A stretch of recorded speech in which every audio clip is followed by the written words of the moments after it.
마가복음 6장 33절에서 44절까지 말씀.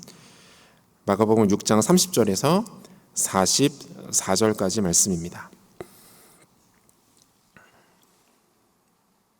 우리 한 절씩 교독하고 마지막 절 함께 읽겠습니다. 사도들이 예수께 모여 자기들이 행한 것과 가르치는 것을 낱낱이 고하니 이르시되 너희는 따로 한적한 곳에 가서 잠깐 쉬어라 하시니 이는 오고 가는 사람이 많아 음식 먹을 겨를도 없음이라. 이에 배를 타고 따로 한적한 곳에 갈새 그들이 가는 것을 보고 많은 사람이 그들인 줄 안지라.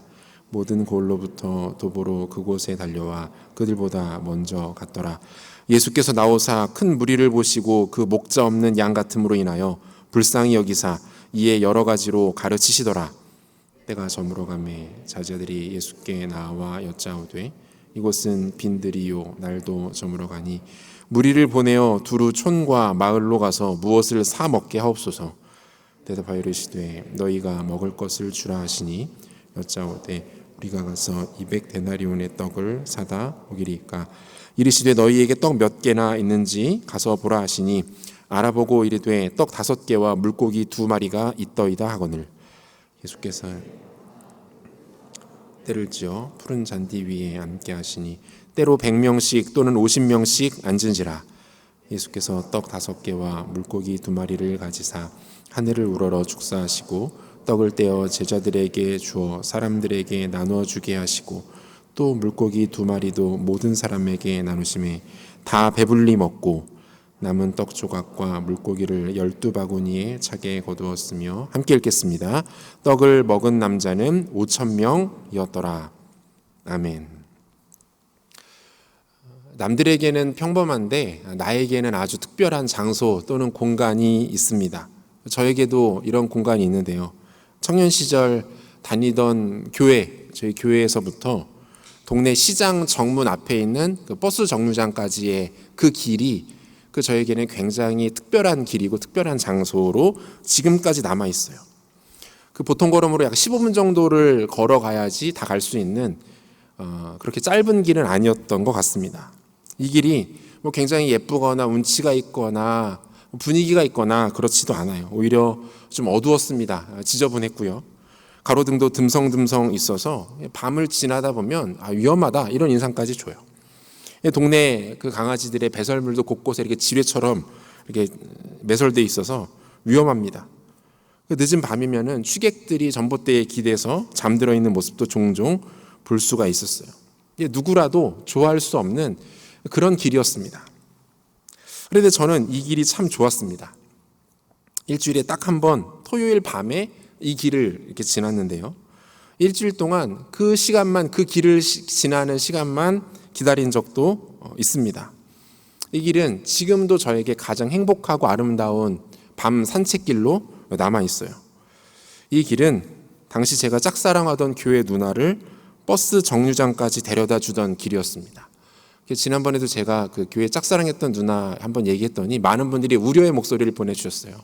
그 사모님이 들으시면 어떡하냐, 그 집에서 괜찮은 거냐, 요즘 문제 있으시냐, 뭐 목사님 괜찮으세요 이렇게 하시는데 제 아내는 이런 일로 절대로 기분을 나빠하지 않습니다. 어차피 자기 이야기이기 때문에 괜찮아요. 그 누나랑 지금 잘 살고 있기 때문에 별로 문제될 것은 없어 보입니다. 오해 없으시기를 바랍니다. 물어보지 마세요. 괜찮냐고. 절대로 괜찮습니다. 그 20년도 더 지난 일이에요. 한 공동체에 있었는데 그 청년부 예배와 소그룹이 토요일 저녁에 있었어요. 소그룹까지 다 끝내고 나면 9시가 훌쩍 넘습니다. 그 아내는 버스를 타야 했기 때문에 그 길을 지나서 시장 정문에서 버스를 타고 귀가를 했습니다. 뭐 어떻게 하다 보니 이 스토리가 있는데 이건 다음에 하고요. 그 아내를 그 비공식적으로 제가 정류장까지 데려다주는 역할을 맡게 됐어요. 저에게는 굉장히 천금과도 같은 아주 소중한 기회였죠. 토요일 밤 소그룹이 끝나자마자 저는 교회 정문에서 그녀를 기다리는 거예요. 전 짝사랑하던 누나, 현 아내. 그리고 그녀가 소그룹을 마치고 나오면 같이 그 길을 걷습니다. 혼자 가면 굉장히 지루한 길이고 걷고 싶지 않은 길이고 더러운 길인데 적어도 이때만큼은 그렇지가 않죠. 오히려 왜 그렇게 이 길이 짧은지 왜 그렇게 발걸음이 야속하게 빠르게 느껴지는지 아주 금방 그 길이 지나갔습니다. 그렇게 그 길을 함께 걷다가 이제는 인생길을 함께 걷고 있습니다. 사실 아무도 그 길 좋아하지 않을 겁니다. 그 길을 추억하는 사람은 아마 그 동네에서 저밖에 없을 거예요. 여러분들도 만약 그 길 가보시면 차라리 돌아가는 게 낫겠다 싶을 정도로 길이 별로예요. 그런데 저에게 그 길은 그렇지 않아요. 소중하고 아름다운 추억의 길이 되었습니다. 이걸 가리켜서 좀 멋있는 말로 공간의 서사화라고 제가 만들어 봤습니다. 공간의 서사화 괜찮지 않나요? 공간의 서사화. 공간 자체에 내러티브가 스며들게 된 거죠. 공간 자체에 이야기가 만들어지면서 누구에게나 평범할 만한 그 공간과 그 장소가 적어도 이야기의 당사자이고 주인공인 나에게는 특별한 공간으로 인식되는 현상, 공간의 서사화. 아마 여러분에게도 이런 공간이 있을 줄 알아요. 지극히 평범한 공간이고 장소인데 적어도 나에게는, 적어도 내 삶에 있어서는 아주 특별하고 의미 있는 공간들이 있을 줄 압니다. 어둡고 지저분한 시장 뒷길이라는 그 객관적 공간이 저에게는 적어도 스토리와 의미, 역사와 감성이 잔뜩 녹아든 그 서사적 공간이 된 거예요. 이스라엘 백성들에게도 이러한 공간이, 이러한 장소가 있었습니다. 바로 광야입니다. 여러분, 광야는 누구에게나 꺼려지는 공간입니다. 광야를 통과하는 것은 물론이고 근처에 가는 것조차 그다지 유쾌한 일이 아닙니다. 하지만 적어도 이스라엘 백성들에게는 그렇지 않았습니다. 이스라엘 백성들에게 광야는 기적의 공간이었고요, 능력의 공간이었습니다. 하나님과 함께했던 스토리와 감동과 감격이 가득한 공간이었고요, 하나님의 특별한 돌보심과 인도하심을 경험할 수 있었던, 한마디로 구원의 서사와 구원의 서정이 펼쳐졌던 공간이 이스라엘 백성들에게 광야라는 공간 장소였어요. 지금 이 광야에 오늘의 표현을 사용하면 이 빈들에 우리 주님께서 서 계십니다. 이곳에서 어떤 일들이 일어나고 있었는지, 그리고 이 일을 통해서 주님은 백성들에게, 그리고 오늘 우리들에게 무엇을 말씀하고 계시는지 본문을 살피면서 은혜를 나누어 보도록 하겠습니다. 우리에게 너무나도 잘 알려진 오병이어의 기적입니다. 구체적으로 소개하지 않아도 될 정도로 그 유명한 내러티브인데요, 사복음서의 저자들이 모두 기록하고 있는 그 예수님께서 행하신 가장 대표적인 기적이기도 하고요, 예수님의 기적이 같은 시간 같은 한 장소에서 가장 많은 사람들에게 효력과 영향력을 끼친 기적이기도 합니다. 대략적인 전개는 이렇죠. 예수님의 말씀을 듣기 위해서 수많은 사람들이 모여들었습니다.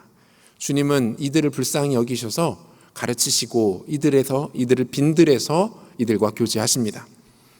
여기서 빈들은 광야, 완전한 광야라기보다는 그 시골 변두리 지역에 버려진 땅 또는 경사가 이렇게 완만한 임야 정도로 이해를 하시면 될 것 같아요. 시간이 흘러서 어느덧 저녁 식사 시간이 되었습니다. 당장 끼니를 해결해야 되는 상황이 된 거죠. 예수님은 한 아이가 주님께 내어드린 보리떡 5개와 물고기 2마리를 가지고 성인 남성만 5,000명, 전체 인원 약 2만 명에 육박하는 수많은 사람들을 배불리 먹이십니다.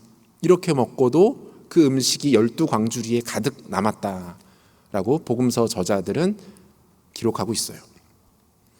이 사건으로 예수님은 단번에 유대 사회에서 가장 유력한 대권 후보로 급부상하십니다. 사람들은 예수님을 왕으로 삼고자 했어요. 요한복음 6장 14절 15절 보니까요, 그 사람들이 예수께서 행하신 이 표적을 보고 말하되 이는 참으로 세상에 오실 그 선지자라 하더라. 그러므로 예수께서 그들이 와서 자기를 억지로 붙들어 임금으로 삼으려는 줄 아시고 다시 혼자 산으로 떠나 가시니라, 이렇게 되어 있습니다. 이 정도였어요. 주님께서 행하신 기적은 이 정도로 강렬했고 영향력이 있었습니다. 굳이 오늘로 치면 한 정치 신인이 혜성처럼 등장해서 그 대한민국 사회의 고질병인 부동산 문제 해결해버리고 취업난 해결하더니 그 물가까지 한 방에 잡아버린 그런 능력을 보인 것과 같은 그 정도 느낌이에요. 사람들이 이러한 예수에 대해서 열광하지 않을 수 없었겠죠.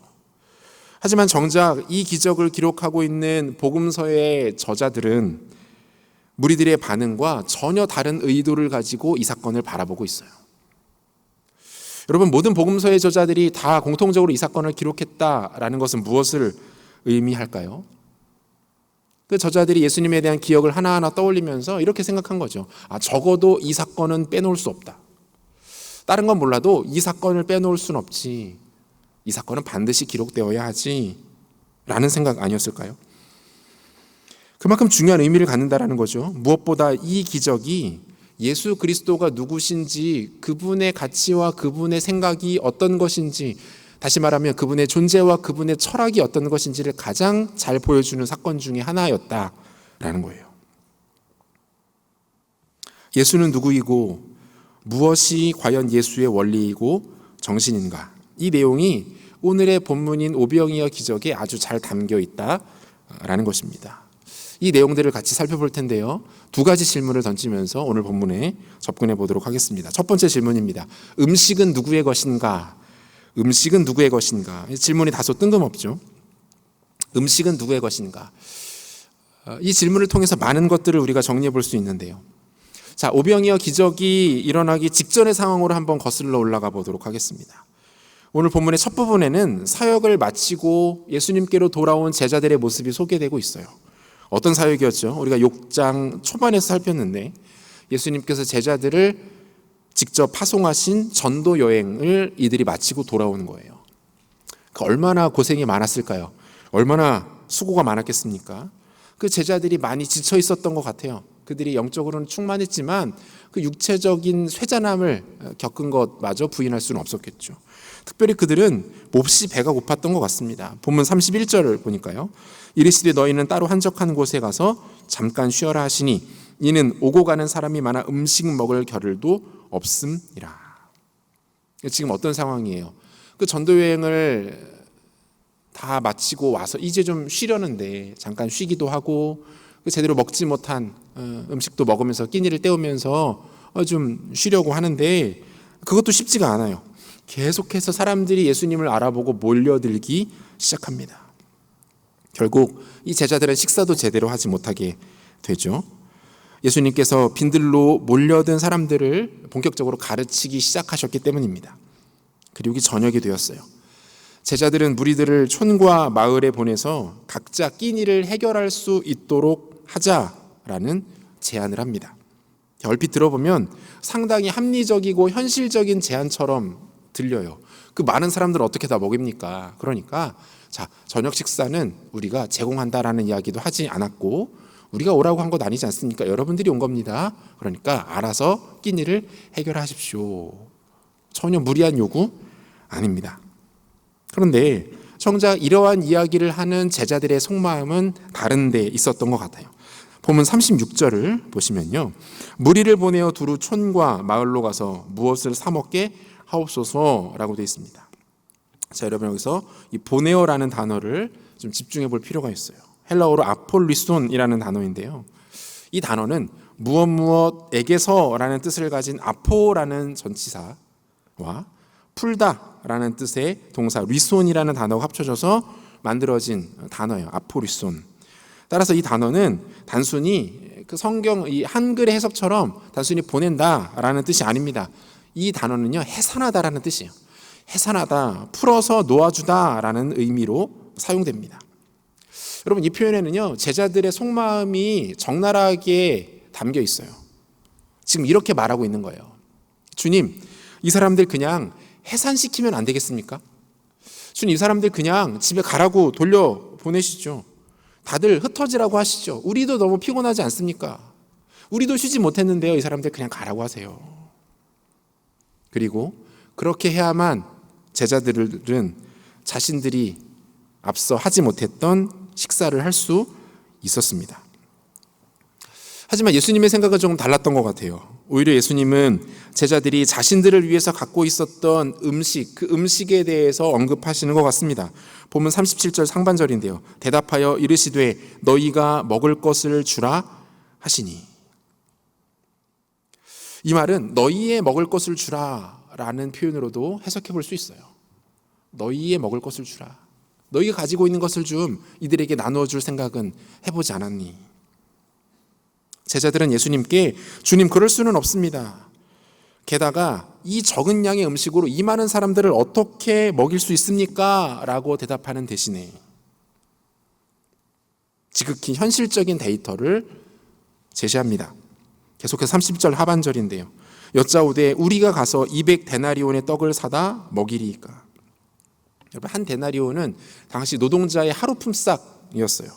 그러니까 200데나리온이면 어느 정도입니까? 약 8개월치의 월급, 급여라고 볼 수 있습니다. 결코 적은 금액이 아니죠.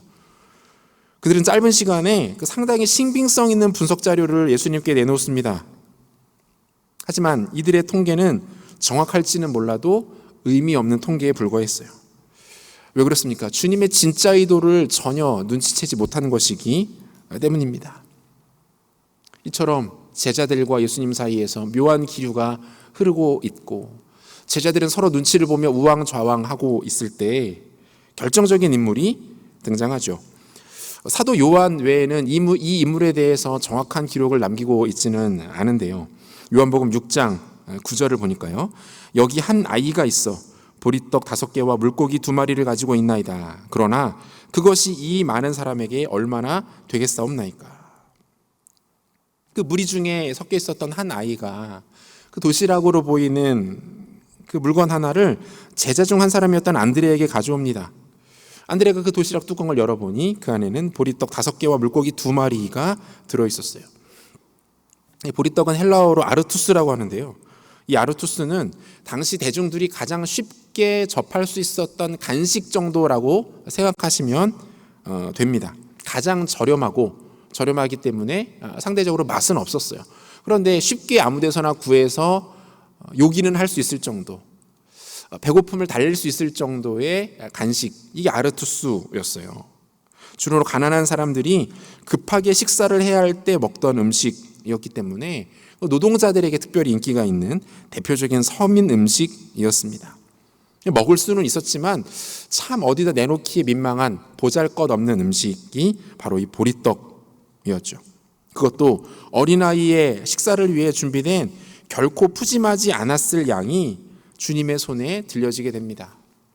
어린아이의 간식, 어머니가 정성스럽게 싸주었을 법한 길을 가다가 배고프거든 그 자리에서 요기를 하도록 해라 라고 주셨던 정말 보잘것없는 그 어린아이의 도시락, 누가 봐도 코웃음을 치며 넘어갈 만한 보잘것없는 음식이 지금 예수님의 손에 들리게 됩니다.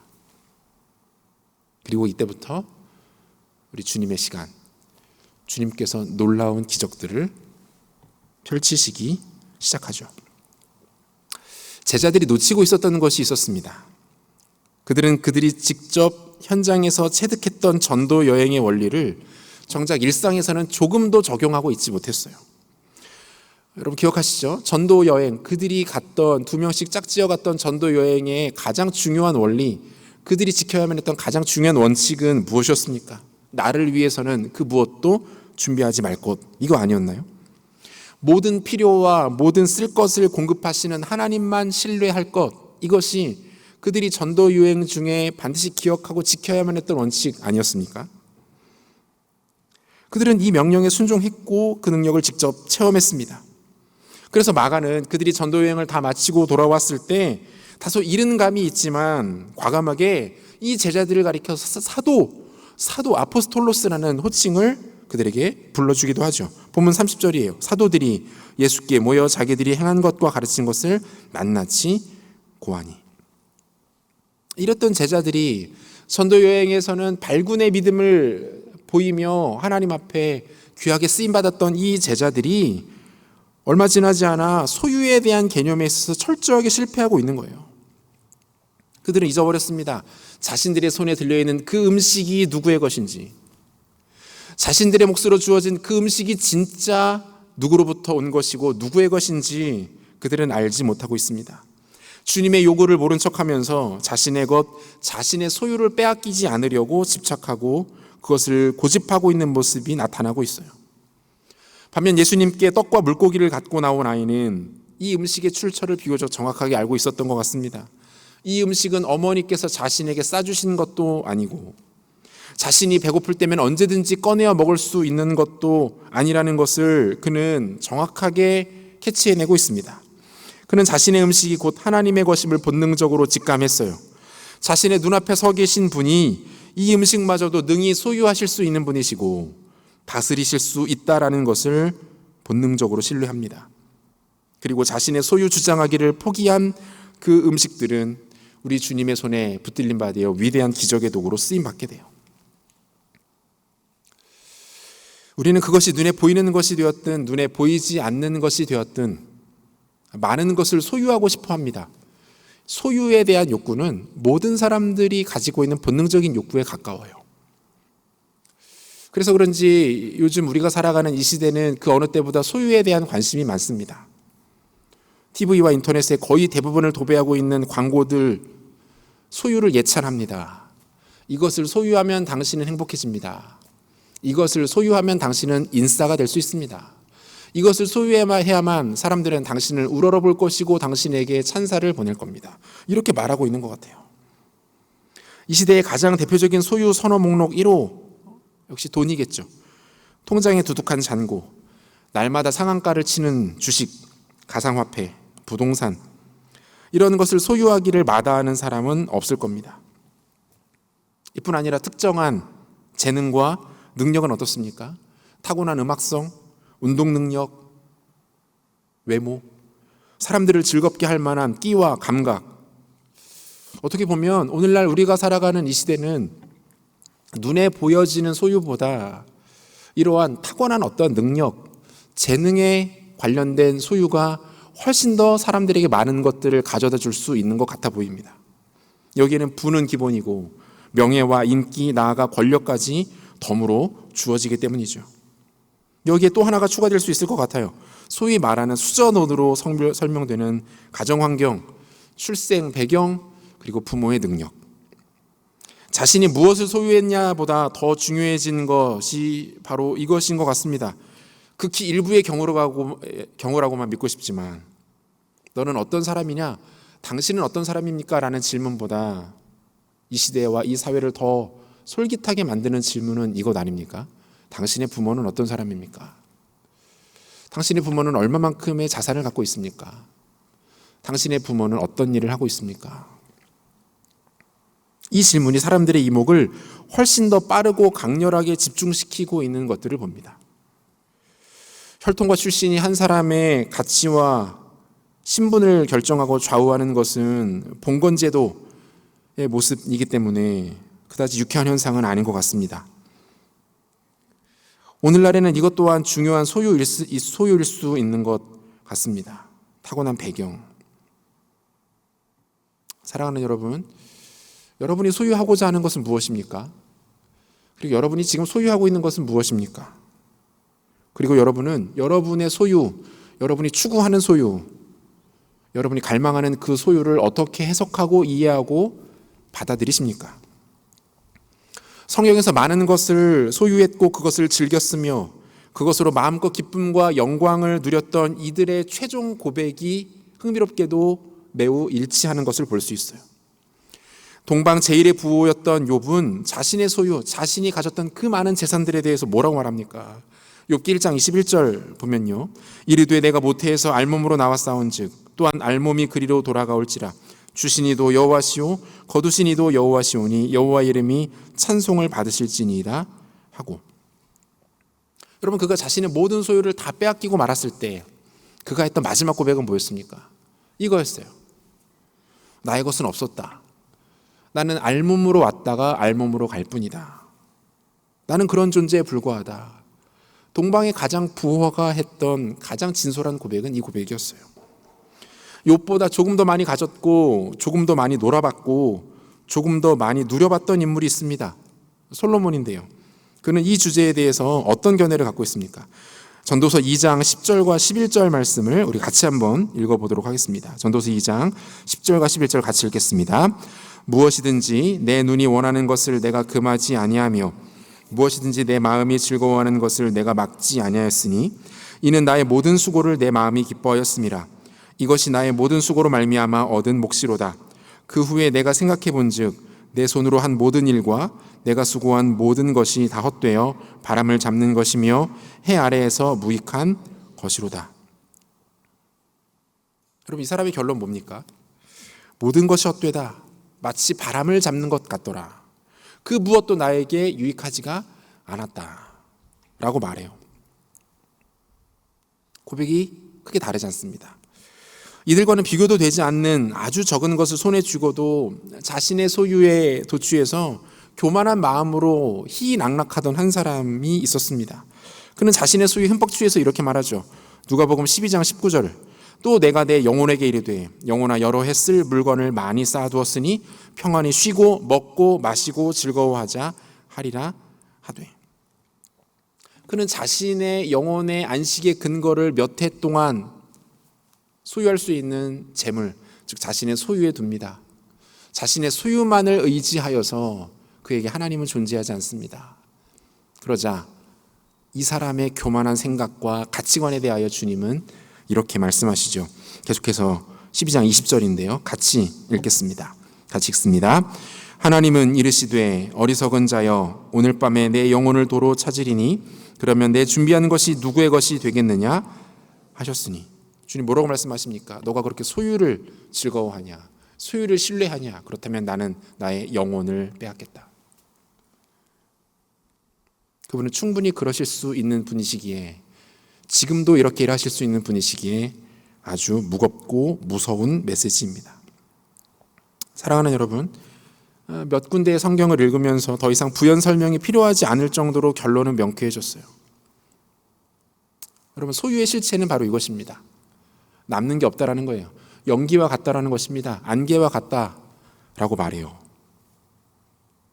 여러분의 소유, 여러분의 환경, 여러분의 재능, 심지어 여러분들이 지금까지 노력하고 애쓰면서 이루고 어렵사리 손에 쥔 그 모든 소유들, 여러분 그거 누구의 것입니까? 그리고 그 모든 것은 무엇을 위한 것입니까? 오늘 본문의 버전으로 다시 한번 묻겠습니다. 지금 여러분들 손에 든 그 음식은 누구의 것입니까? 누구를 위하여 준비된 것입니까? 누가 여러분에게 허락하신 것입니까? 여러분 기억하십시오. 원리는 간단한데요. 우리의 소유는 그것이 무엇이 되었든 하나님께로부터 온 것입니다. 그러므로 우리는 우리의 소유를 함부로 나의 것이라 주장할 수 없어요. 하나님께서 나에게 주신 것이기 때문에 그렇습니다. 그것이 눈에 보이는 것이든 눈에 보이지 않는 것이든 내가 노력을 통해서 획득한 것이든 노력 없이도 주어진 것이든 관계없습니다. 모든 소유는 하나님께서 우리에게 주신 것이에요. 그러므로 그것은 결국 하나님의 때에 그분의 필요로 하시는 것에 그분의 방식대로 사용되고 활용되어야 합니다. 나의 것이라고 함부로 주장해서는 곤란합니다. 그것을 붙잡아 두려고 해서도 안 됩니다. 하나님의 것은 하나님의 방식과 하나님의 의도대로만 사용되어야 합니다. 그리고 우리는 이 일에 철저하게 통로로만 쓰임받을 수 있어야 하는 것이죠. 사랑하는 여러분, 여러분의 소유를 점검하십시오. 나의 것이라고 붙들고 억지로 우기고 있는 것은 없는지 돌아보십시오. 잘못 사용하고 있는 것은 없는지 점검하십시오. 그것이 마치 나의 특권인 양 우쭐대고 있는 것은 없는지 여러분 돌아보십시오. 그리고 나의 모든 것을 언제든 얼마든 어떻게든 주님께 내어드릴 수 있도록 여러분의 창고를 점검하십시오. 우리는 개인 금고를 소유하고 있는 사람들이 아닙니다. 우리는 창고를 지키는 창고지기일 뿐입니다. 개인 금고를 소유하는 사람들은 그것을 자신의 것이라 우기고 자신의 필요와 자신의 때에 따라 그 금고를 열겠지만 아니요. 우리가 가지고 있는 것은 금고가 아닙니다.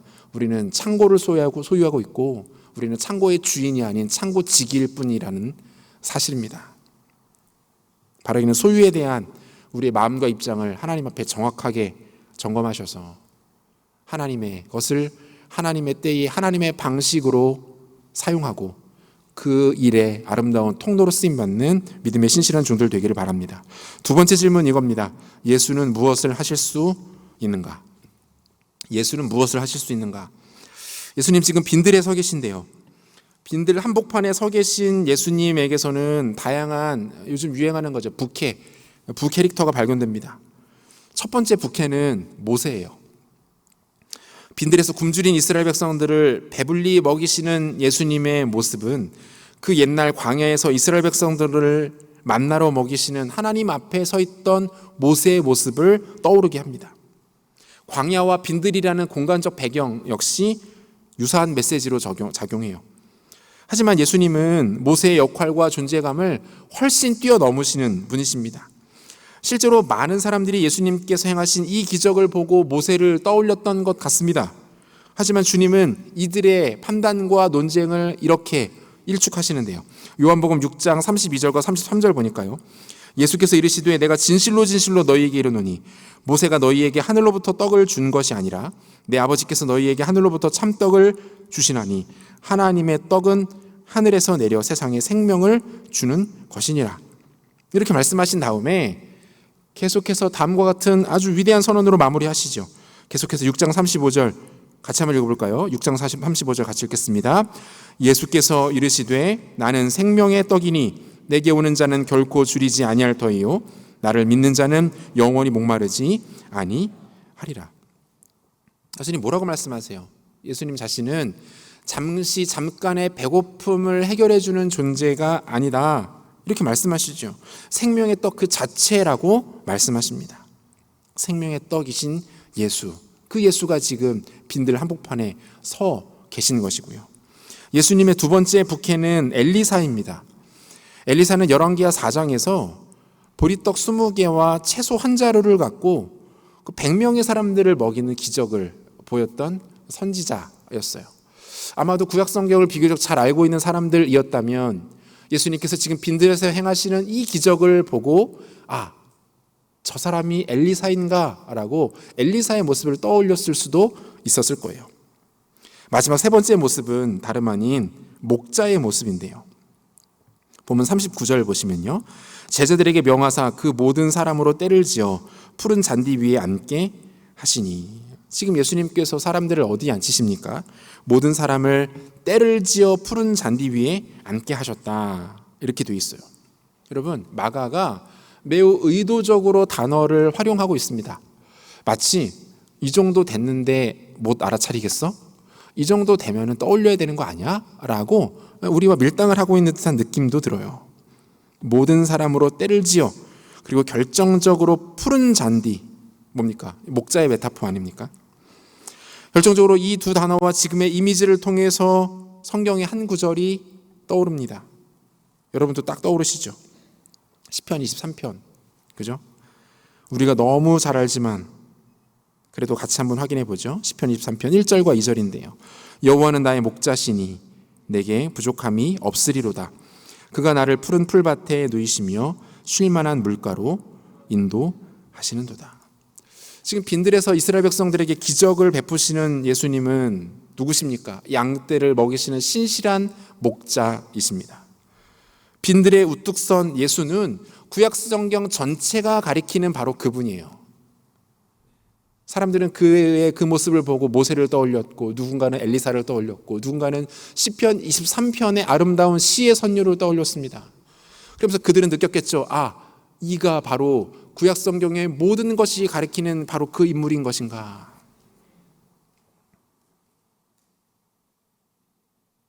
그분은 인간의 죄를 대신해서 자신의 목숨을 버리실 바로 그 구원자, 메시아, 그리스도가 분명합니다. 지금 빈들에 서 있는 분은 인간의 모습을 하고 있는 예수 그리스도이시고 동시에 빈들에 서 계신 하나님이셨던 거예요. 지금 그분의 모습과 그분께서 행하시는 사역은 그분이 바로 구약 전체가 한치의 오차도 없이 가리키고 있으며, 구약의 수많은 백성과 선지자들, 신실한 왕들이 그토록 오매불망하며 기다렸던 바로 그분이에요. 예수는 하나님이시고 지금 그분은 굶주리고 헐벗은 백성들을 당신의 제한이 없는 능력으로 먹이시고 입히시고 돌보고 계신다라는 거죠. 사랑하는 여러분, 예수님은 인간의 근본적인 굶주림과 갈증과 공허함과 무의미함을 차고 넘치도록 채우실 수 있는 분이십니다. 만족과 기쁨과 감격과 감사를 모르고 어리석고 허무하며 교만한 인간을 온전히 만족시키시고 행복하게 하실 수 있는 분이 바로 이분이세요. 분명한 한계를 가지고 있고 하자를 가지고 있고 도저히 손도 댈 수 없는 치명적인 결핍을 벗어날 수 없는 저와 여러분들을 온전케 하실 수 있는 유일한 분이 바로 이분이라는 거예요. 그러므로 우리는 이 예수 그리스도를 붙들어야 합니다. 완전하신 하나님이신 이분을 믿고 따라가야 합니다. 완전히 우리의 죄 문제를 해결하실 수 있는 그분을 의지해야 합니다. 그런데 여러분, 우리가 여기서 한 가지 오해하지 말아야 할 것이 있습니다. 우리는 예수가 단지 우리의 영적인 것들을 채우는 분으로 생각합니다. 그분은 우리가 죽음 이후에 우리를 천국으로 데려갈 수 있는 분이시지만 이 땅에서의 문제는 그렇게 잘 해결하실 수 없는 것 같아라는 느낌을 받기도 해요. 정말 그렇습니까? 아니요, 그렇지 않습니다. 실제로 그분은 백성들의 배고픔을 해결하시는 분이에요. 백성들에게 빵을 먹이셔서 그들로 하여금 원기를 회복하게 하시는 분이 바로 우리 예수님 아닙니까? 그분은 우리의 실제적인 문제와 여러분들의 삶의 터전에서 벌어지는 수많은 일들에 대해서 모른 척 하시는 분이 아닙니다. 우리의 심령에 충만한 은혜와 감격과 감동을 주신 이후에 자, 이제 됐으니 잘 가서 한 주 잘 살아봐라. 네 삶은 네가 알아서 해야지. 나한테 와가지고 징징거리면 뭐하니? 이렇게 말씀하시는 분이 아니라는 거예요.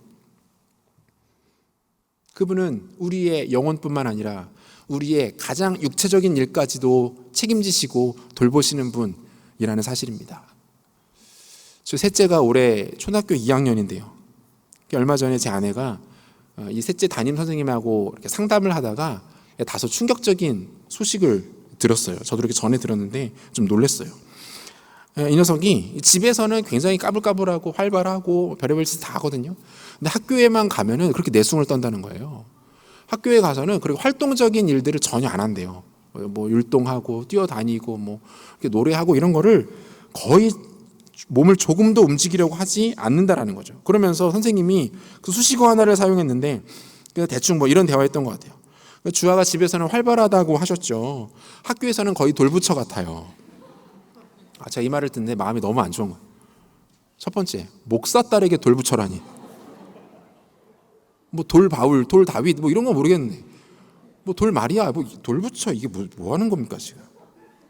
여기서 일단은 기분이 상했고, 두 번째는 이 내용이 학교의 상황이 반갑지가 않은 거죠. 염려가 되는 겁니다. 집에서는 안 그런 척 하는데 이 아이가 정서적으로 어떤 문제가 있는 건 아닐까? 언니들 사이에 치이고 동생한테 치이면서 스트레스를 너무 많이 받아서 그것이 학교에서의 모습으로 나타나는 것은 아닐까? 등등 여러 가지로 마음이 쓰이고 어떻게든 그 문제를 해결해주고 싶은 마음들이 제 안에 막 생겼어요. 기도하게 되고. 여러분은 이런 이야기를 들으면 어떻겠습니까? 부모로서 신경이 쓰이는 거예요. 집안에서 잘 지내고 있는 모습과는 달리 학교에서의 조금이라도 부정적인 소식과 이야기들이 들리면 신경이 쓰이는 겁니다. 이 아이의 삶의 전 영역과 삶의 모든 반경에 대해서 무한 책임을 지는 존재가 부모이기 때문에 눈에 보일 때의 모습 말고 다른 모습에 대해서도 계속 마음이 쓰이고 신경이 글로 가는 거예요. 어떻게 해결해 줄 수 있는 방법은 없을까? 이것들을 어떻게 개선해 나갈 수 있을까? 선생님에게 어떤 식으로 부탁을 해보면 좋을까?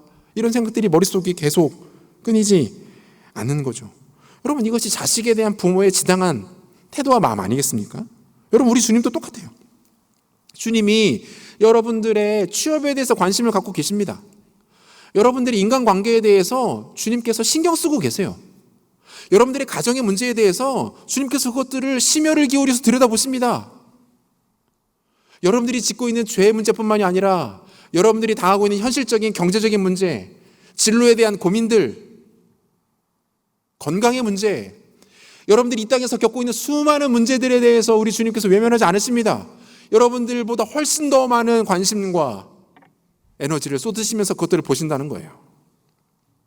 주님께서 의지를 갖고 그것들을 보십니다.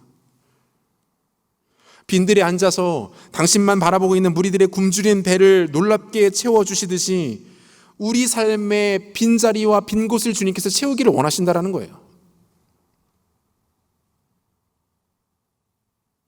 그렇다면 왜 주님의 관심과 주님께서 갖고 계신 부담에 비해서 우리 삶에는 실제로 아무런 일도 벌어지지 않을까요? 두 가지. 첫 번째, 우리가 구하지 않습니다. 하나님은 그 빈자리를 우리의 기도라는 방식과 수단을 통해 채우기를 원하시는데 우리가 주님께 그 문제를 아뢰지 않습니다. 문제가 있고 아픔이 있는데 그걸 가지고 하나님께 나아가 엎드리지 않습니다. 사건이 있는데 접수가 되지 않아요. 심각한 AS를 받을 일이 있는데 센터에 접수가 되지 않습니다. 어떻게 일이 진행됩니까? 기도하지 않으면 아무 일도 일어나지 않습니다. 여러분들이 하나님께 가지고 나아가서 충분히 엎드리고 그분께 구하며 그분 앞에 내려놓지 않으면 아무런 변화도 일어나지 않습니다. 두 번째, 하나님은 우리 삶의 빈자리를 우리의 욕망으로 채우기를 원하지 않으십니다. 우리 삶에 나타나는 당신의 열매로 채우기를 원하세요. 인간의 방식이 아니라 하나님 자신의 방식으로 채우기 원하신다는 거예요. 나의 욕망이 움직이고 욕망이 이동하는 방식으로는 절대로 일하지 않으실 겁니다. 나의 욕망이 가득 자리하고 있는 그곳에서 하나님은 일하시지 않으세요. 그분의 열매를 꿈꾸고 그 열매를 바라며 기도하는 자들의 인생 가운데 하나님은 찾아가서 일하실 겁니다. 자신의 탐욕과 욕구를 채우는 것에 관심이 있는 사람이 아니라 하나님의 나라를 내 삶 가운데 펼쳐내고 성령께서 맺게 하시는 열매를 통해 내 삶을 차곡차곡 채워나가시기를 기뻐하는 자들의 삶에 들어가셔서 그 사람의 빈 공간들과 공허함들을 우리 주님은 채우기를 원하신다는 거예요. 여러분의 동기를 정확하게 점검하십시오. 이 일들이 해결되기를 원하는 진짜 마음, 이 문제가 풀리기를 진짜로 사모하는 여러분들의 진심, 이 관계가 회복되기를 원하고 내 삶이 조금 더 성장하고 나아지기를 원하는 진짜 여러분들의 속마음이 무엇인지, 그것이 단순한 욕구를 채우기 원하는 것인지 아니면 진짜 하나님 나라를 위해 열매 맺는 삶을 추구하는 것인지, 그 동기에 따라서 하나님이 일하시기도 하고 잠잠히 계시기도 할 수 있다는 거예요. 얼마 전 한 예능 프로그램에서 이삭 토스트 김학영 대표가 나온 적이 있습니다. 저도 이 업체에 대해서 대충은 알고 있었지만 이런 배경과 사연을 갖고 있었는지는 몰랐어요. 처음부터 모든 것이 도전이 되고 감동이 됐습니다. 이삭 토스트는 수많은 가맹점들을 보유하고 있으면서도 가맹비나 교육비를 단 1원도 받지 않는 것으로 유명합니다. 식자재 역시 별도의 이윤을 전혀 남기지 않고 본사에서 직접 구매해서 유통이 가능한 가장 저렴한 가격으로 각 매장들에 공급을 한다는 거예요. 이러한 경영 바탕에는 돈과 사람에 대한 이 대표의 철학이 짙게 깔려 있었습니다. 뭡니까? 사람을 위한 돈, 사람을 살리는 돈. 사람이 돈을 위하여 살아가면 모든 것이 변질될 뿐이지만 사람이 사람을 위하여 살아가면 그것은 진짜 가치 있는 인생이 된다. 이분의 고백이에요. 제가 설교를 준비하면서 이분에 대한, 이삭 토스트에 대한 조금 더 여러 가지 자료들을 찾아봤는데요. 처음에 가게를 시작하고 본격적으로 사업이 일어나는 모든 과정들이 그냥 된 것이 아니었습니다. 이건 진짜 하나님께서 역사하신 것이었을까? 하나님께서 일하시지 않았는데 이게 가능했다고 할 정도로 하나님께서 일하셨던 흔적들이 곳곳에서 발견되는 것들을 볼 수 있었어요. 결정적으로 가장 놀라운 게 뭡니까? 여러분 보신 분들은 아시겠지만 그 이삭 토스트의 시그니처 뭐예요? 그 과일 잼이잖아요. 과일 소스. 그 과일 소스를 이 대표님에게 알려준 그 여학생의 정체가 밝혀지지 않고 있다는 거죠. 지금 이 정도면 거의 천사 수준인데 소름 돋을 정도로 이 여학생이 그 다음에 찾아오지도 않고 수소문했는데 발견되지도 않고 기가 막힌 과일 소스 레시피를 알려줬는데 이 여학생의 정체가 확인되지 않고 있다라는 얘기를 들으면서 참 신기하다라는 생각을 했어요. 하나님이 보내신 걸까라는 생각도 들었습니다. 저는 이분을 이렇게 관한 이야기를 보면서 이 사람이 진짜 열매에 관심을 갖고 있구나라는 느낌을 받았습니다. 이 땅에 수많은 사람들이 장사를 하며 기업을 일으키는 사람들이 어떻게 보면 자신의 탐욕을 채우고 수많은 욕망과 욕구를 충족시키고 어떻게든 그것을 채워보려 혈안이 되어 있을 때 이분은 하나님께 드릴 열매를 꿈꾸었던 것이고요. 열매를 준비하는 인생이 되어 있었다는 거예요. 사랑하는 여러분, 열매에 관심을 갖고 있는 인생을 주께서 절대로 내버려 두지 않으십니다. 열매에 관심을 갖고 있는 사람들을 주님은 추적하세요. 그러면서 그 인생의 타이밍에 주님께서 계속해서 간섭하실 기회를 엿보십니다. 어떻게 도와줄까? 어떻게 길을 열어줄까? 어떻게 만남을 허락해 줄까? 어떻게 내가 역사할까? 여러분의 관심 무엇입니까? 욕망입니까? 열매입니까? 자신의 배부름입니까? 다른 사람들 배불리 먹이는 것입니까? 이 세상에 혼자서 5,000명어치의 음식을 먹어치우는 사람, 5,000명분의 재화를 소유하고 즐기는 사람들 참 많이 있습니다. 그런데 혼자서 예수님처럼 5천 명을 먹이고 돌보고 입히는 사람 그렇게 많아 보이지 않습니다. 열매에 관심을 갖고 있는 사람은 5천 명분을 먹어치우는 인생이 아니라 5천 명을 먹이는 인생으로 살아가게 됩니다. 우리 주님께서 이런 인생들의 삶에 간섭하시고 도우시고 역사하십니다. 주님께서 도우시고 밀어주시고 역사하시는 그런 복된 인생의 주인공들 되시기를 소원합니다. 말씀 맺겠습니다. 광야 빈들에 우리 주님 서 계십니다. 그분 하나님이십니다. 그분을 만나야 우리 인생이 변화됩니다. 그분을 만나야 우리 인생의 의미가 생기게 됩니다. 그분 앞에 나아갈 때에 여러분 점검하십시오. 나는 소유를 어떻게 이해하고 있는가? 나는 내 소유를 어떻게 정의하고 어떻게 사용하고 어떻게 활용하기를 원하는가? 그리고 나는 나를 도우시고 나와 함께 하시는 그 예수님께 열매를 구하고 있는가? 나의 탐욕을 채우기 위해 헛된 것을 바라며 구하고 있는가? 탐욕을 구하는 자들은 결국 성공한다 한들 5천 명어치를 먹어치우는 인생에 불과할 것입니다. 열매를 구하는 백성들은 5천 명을 먹이고 그들을 세우고 그들을 입히고 그들을 돌보는 존귀한 하나님의 사람으로 쓰임받게 될 것입니다. 빈들에 서 계신 하나님 앞에 우리를 정직하게 돌아보시고 그분 앞에 위대하게 쓰임받는 믿음의 신실한 종들 되시기를 우리 주 예수 그리스도 이름으로 축원합니다. 다 자리에서 일어나겠습니다. 오늘 주신 말씀 기억하면서 마침 오늘의 본문을 가지고 만든 찬양을 같이 한번 고백하도록 하겠습니다. 주가 일하시네.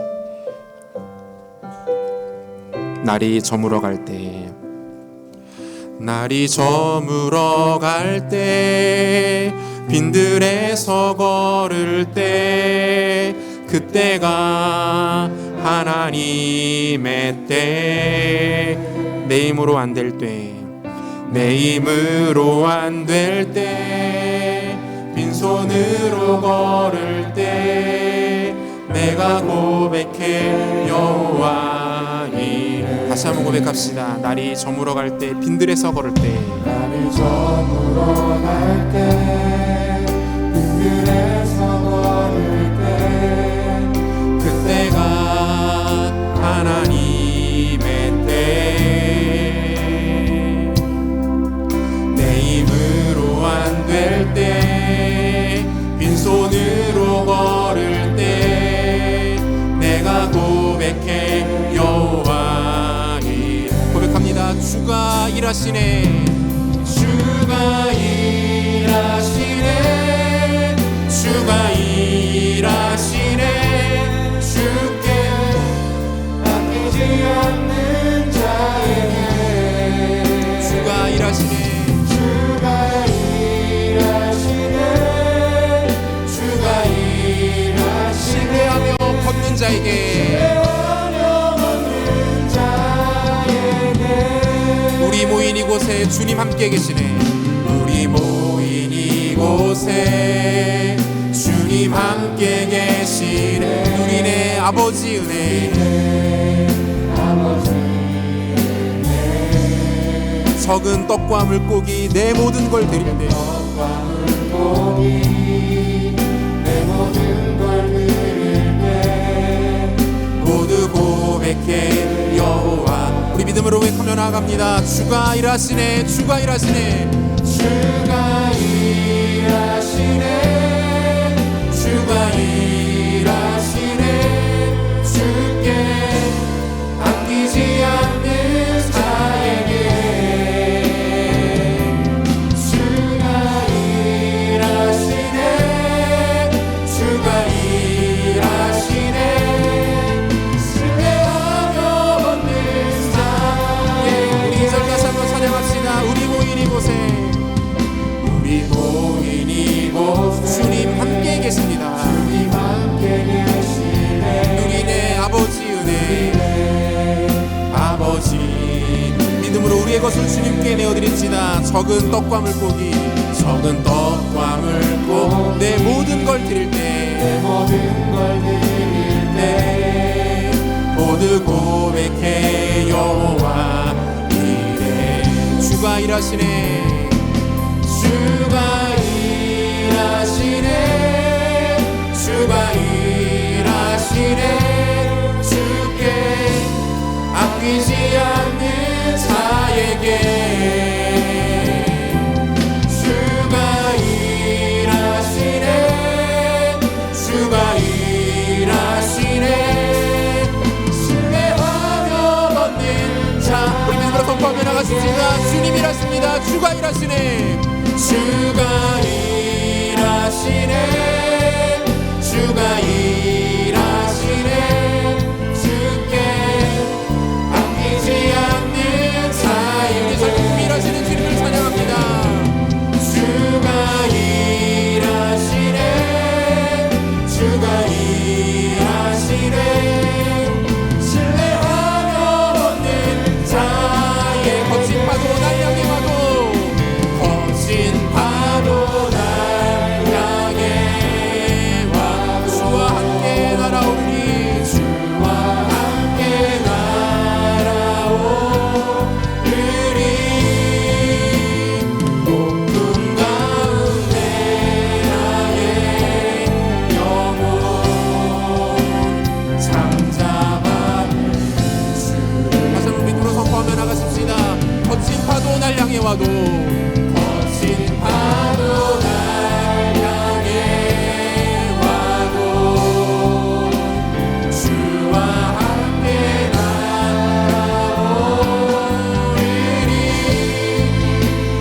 높은 가운데 나의 영혼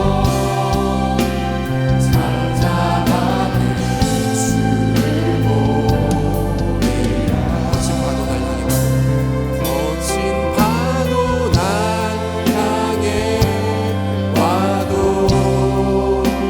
주와 함께 날아오르리 높은 가운데 나의 영혼 잠잠하는 주를 보리라 같이 기도하겠습니다. 사랑하는 여러분,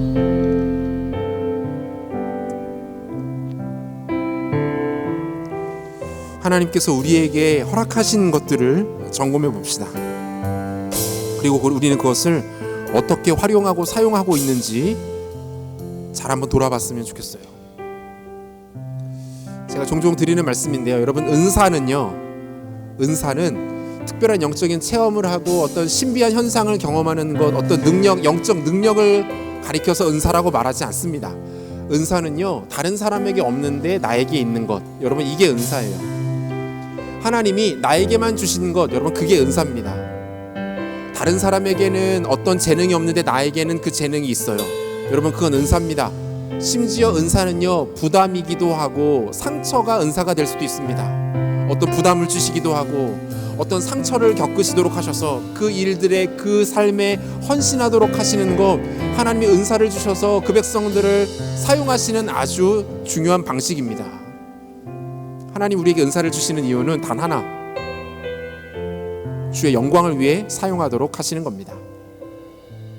여러분, 우리가 가지고 있는 모든 것들, 그것이 재능이든 지식이든 우리가 소유한 그 무엇이든 타고난 가정 환경이든 훌륭한 부모님이든 그 무엇이든 여러분, 그거 이 시간 주 앞에 내려놓으십시다. 그리고 하나님께 내어드리십시다. 하나님, 이거 주님의 것입니다. 주님 뜻대로 사용하여 주시옵소서. 나의 것으로 함부로 주장하지 않게 하여 주시옵소서. 하나님의 것을 하나님께 내어드림을 통하여서 하나님 영광 받으시고 높임 받으시는 것을 보기를 원합니다. 내가 주님께 내어드린 나의 소유가 우리 하나님을 영화롭게 하고 이웃을 살찌게 하며 공동체를 풍성하게 하며 열방이 주께 돌아오는 일들 가운데 쓰이기를 원합니다. 하나님, 소유를 철저하게 내려놓고 겸손하게 주 앞에 반응하여 주님께만 영광 돌리고 나의 헛된 모든 탐욕들을 내려놓고 주님께로만 나아가는 우리 신앙 될 수 있도록, 우리 삶 될 수 있도록 은혜를 베풀어 주시옵소서. 축복하여 주옵소서. 함께 기도하겠습니다. 하나님 아버지, 감사합니다. 하나님, 이 시간 하나님 어린아이가 주님께 내어드린 떡과 물고기를 통하여서 하나님 영광 받으시고 높임 받으시고 기적을 행하시고 하나님 크고 위대한 일들을 이 땅 가운데 펼치시는 우리 주님의 일하심을 바라보며 나아갑니다. 아버지 하나님, 우리 허락하신 많은 것들이 있지만, 우리 허락하신 귀한 것들이 있지만 하나님, 이것을 함부로 나의 것으로 주장하지 않기를 원합니다. 나의 것이라 말하지 않기를 원합니다. 하나님, 나의 것들을 주님께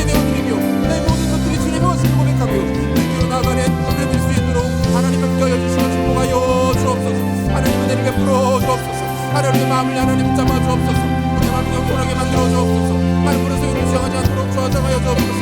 하나님께 내어드리고 주님 영광을 주님 베푸신 것들을 우리 주의 또 은혜를 베풀어 주시기를 원합니다. 오 하나님 은혜를 베풀어 주옵소서. 하나님의 마음을 열어 주옵소서. 온전한 교회를 수 있도록 하나님 잡아주시고 우리의 소유의 모든 것들을 전면에는 없는 은혜를 쓰옵소서. 한 가지만 더 같이 기도했으면 좋겠습니다. 사랑하는 여러분, 5,000명분을 혼자 먹어치우는 탐욕스러운 인생이 아니라 5,000명을 먹이고 일피고 돌보는 복된 인생 되시기를 축복합니다. 많은 사람들을 위하여 섬기고 그들을 일으키며 그들을 품어주고 그들의 눈물을 닦아주는 우리 주님께서 빈들에서 보이셨던 그 위대한 삶을 동일하게 살아가는 여러분들의 인생 되기를 축복합니다. 여러분, 이것을 위해서 가장 필요한 것은요, 우리가 열매를 바라보는 겁니다. 그리스도의 열매를 바라보고 열매를 향하는 인생 되는 것입니다. 우리의 탐욕과 우리의 욕심과 세상이 말하는 성공과 세상이 말하는 가치를 추구하는 것 아니고요, 우리 주님께서 우리 가운데 끊임없이 말씀하시는 것, 주의 나라와 주의 의를 구하고 이웃을 돌아보고 하나님 나라의 영광을 위하여 우리의 젊음을 가치 있게 내어드리는 것이 중요합니다. 여러분이 추구하는 것 무엇입니까? 탐욕 아닙니까? 세상의 가치들 아닙니까? 원초적인 욕과 욕망들을 충족시키고 사람들에게 그저 잘 보이고 사람들이 그저 우러러보기를 바라고 사람들에게 괜찮은 인생으로 인정받고 하찮은 인생으로 남는 것이 두렵기에 사람들 앞에 있어 보이는 인생으로 그렇게 포장되어 드러나는 것, 그거 이 시대의 가치고 어느새 그것이 우리의 마음 가운데 생각 가운데 스며들어 있는 것 아닙니까? 아니요, 하나님이 우리를 그런 목적으로 부르지 않으셨습니다. 하나님께서 우리를 당신의 백성으로 영광스럽게 부르신 이후에 우리의 가치와 우리의 추구와 우리의 생각 속에 주신 것은 열매입니다. 그분을 위해 열매 맺는 거예요.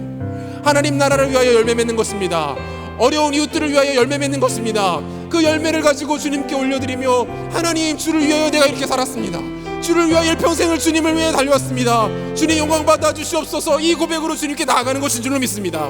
이 시간 하나님 앞에 기도합시다. 하나님, 열매를 추구하는 인생 될 수 있도록 은혜를 베풀어 주시옵소서. 먹어치우는 인생 아니라 먹이고 입히고 돌보는 복된 인생 될 수 있도록 내 인생을 축복하여 주옵소서. 함께 기도하겠습니다. 하나님 아버지, 아버지 하나님, 사랑하는 청년들 주님 앞에 하나님 앞에 결단하며 나아갑니다. 아버지 하나님, 귀한 청년들의 삶을 주님께서 축복하여 주옵소서.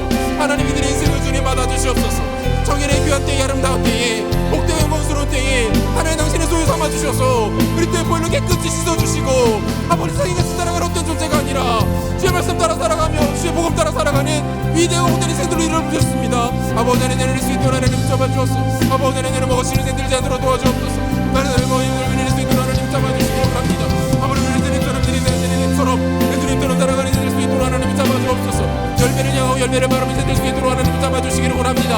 아버지 하나님, 이들의 관심이, 이들의 생각과 이들의 추구가 아들의 탐욕과 욕망을 채우는 것에는 원래 도와주시고 우리 주님께서 락하셨던 것처럼 해서처럼 많은 날을 먹은 주님의 이름을 역사가 이들을 건드릴 수 있도록 아버지 하나님 붙잡아주옵소서.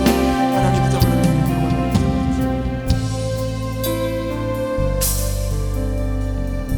신실하신 하나님 아버지, 감사합니다.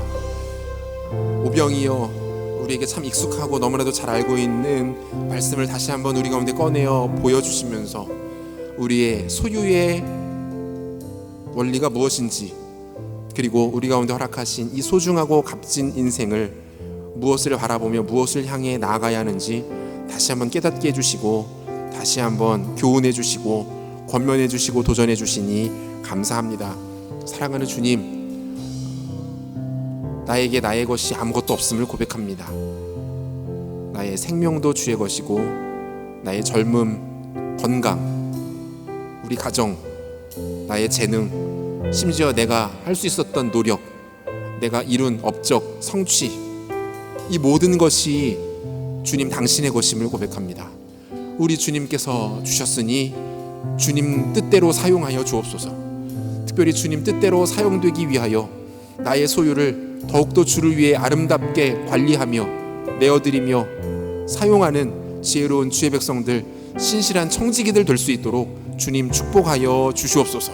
사랑하는 주님, 우리 주님 빈들 위에 쓰셔서 5,000명을 풍족히 먹이시고 그들을 배부르게 하시며 고난과 위기 가운데 빠졌던 자들을 건지시면서 주님께서 하나님이심을 보이셨고 제자들로 하여금 주님을 따르는 오늘 우리들로 하여금 어떻게 동일하게 살아야 할지를 말씀해 주셨습니다.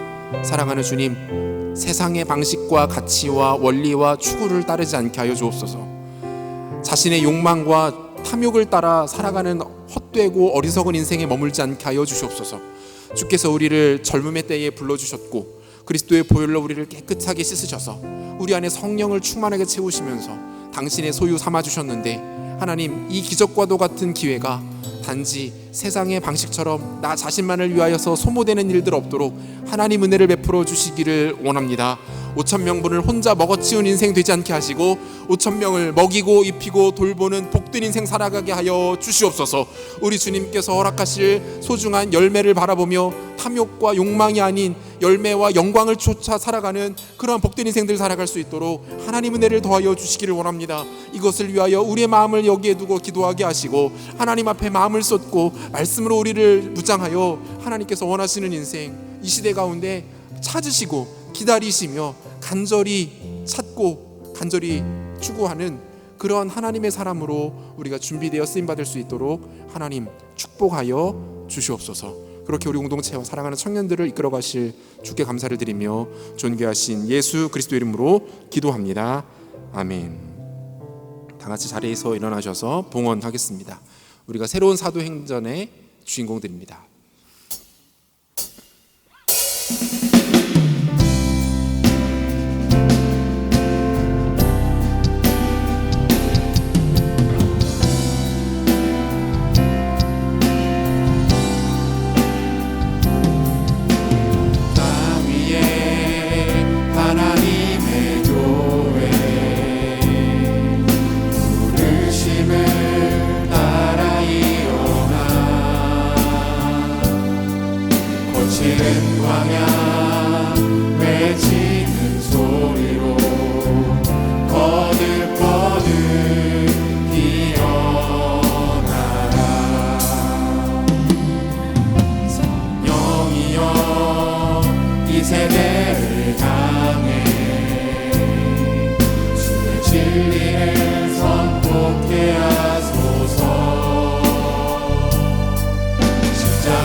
참 좋으신 하나님 아버지 감사합니다.